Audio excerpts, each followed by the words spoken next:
নাজিৰাৰ নাট্য মন্দিৰ নাজিৰাৰ অংকুৰণ সংগীত বিদ্যালয়ত বাৰ্ষিক সাংস্কৃতিক অনুষ্ঠান বিদ্যালয়ৰ ছাত্ৰ ছাত্ৰীৰ দ্বাৰা মঞ্চস্থ তেজীমালা নাটক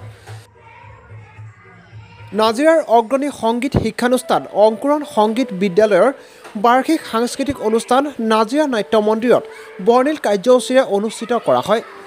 অনুষ্ঠানৰ সৈতে সংগতি ৰাখি শিক্ষানুষ্ঠানখনৰ ছাত্ৰ ছাত্ৰীসকলে পৰিৱেশন কৰা বিভিন্ন সাংস্কৃতিক অনুষ্ঠানৰ লগতে শিক্ষানুষ্ঠানখনৰ কণ কণ ছাত্ৰ ছাত্ৰীসকলৰ দ্বাৰা অভিনীত তেজীমালা শীৰ্ষক নাটকখনিয়ে উপস্থিত ৰাইজক মন্ত্ৰমুগ্ধ কৰে।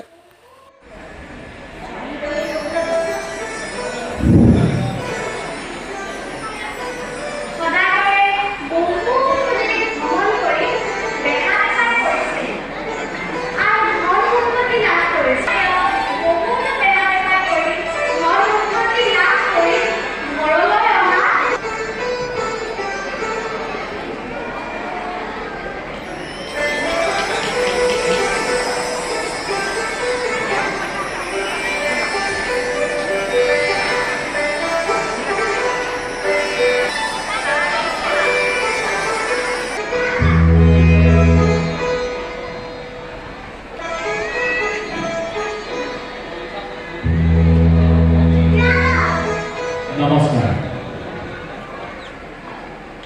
আমাৰ নাটকখনৰ মাজৰ আপোনাৰ সকলোলৈকে মোৰ আন্তৰিক শুভকামনা আৰু আশীষ বিচাৰি আজি অনুষ্ঠানটো আৰম্ভ কৰাৰ কথা ক'বলৈ লৈছোঁ। আমি প্ৰতি বৰ্ষৰে আমি এনেকৈ ছাত্ৰ ছাত্ৰীসকলক লৈ পেলাই বাৰ্ষিক সাংস্কৃতিক অনুষ্ঠান অনুষ্ঠিত কৰি আহিছোঁ। এইবাৰো আমি অনুষ্ঠানটো অনুষ্ঠিত কৰিছোঁ, কিন্তু অকণমান ব্যতিক্ৰমী অনুষ্ঠান এটা লৈছোঁ। আমি প্ৰতি বছৰ ভাওনা নাট নৃত্য এনেকুৱাবিলাক কাম কৰি আছোঁ, মানে নৃত্য গীতৰ। এইবাৰ কিন্তু এখন শিশু নাট লৈছোঁ তেজীমালা, যিটো মোৰ খুব আশা সপোন ল'ৰা ছোৱালীবিলাকক সকলো দিশতে আগবঢ়াই নিম বুলি। সেই সপোনটো আজি সফল ৰূপায়ণ হ'বলৈ আগবাঢ়িছে।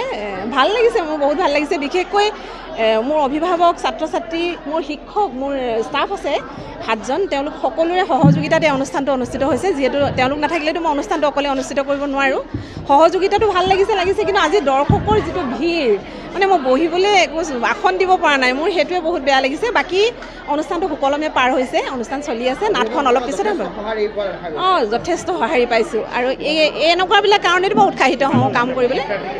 মোৰ আছে টোটেল স্কুলখনত 250ৰ ওপৰ আছে, কিন্তু আমাৰ প্ৰায় 110জনে ইয়াতে অংশগ্ৰহণ কৰিছে। বাকী মোৰ ব্ৰাঞ্চ আছে কেইবাটাও, ধৰি লওক চামগুৰিত আছে, সেইটো ব্ৰাঞ্চে জইন কৰিব পৰা নাই, নামতি শাখাৰো পৰা নাই, ধৰক শিমলগুৰিও গোটেই সকলো আহিব পৰা নাই, সেইকাৰণে অকণমান কম হৈছে। কিন্তু 250ৰ ওপৰ ছাত্ৰ ছাত্ৰী আছে, ভাল লাগিছে। আৰু নাটখন অলপ পিছতে অনুষ্ঠিত হ'ব, তাতো চাগে সঁহাৰি পাম ৰাইজৰ, আশীষ বিচাৰিছোঁ। ভৱিষ্যতেও এনেদৰে চাগে তাক যদি সকলোৱে এনেকৈ সহযোগিতা পাওঁ আৰু নতুন নতুন কাম কৰি যাবলৈ মই প্ৰস্তুত সদায়। ইয়াকে ক'লোঁ, ধন্যবাদ।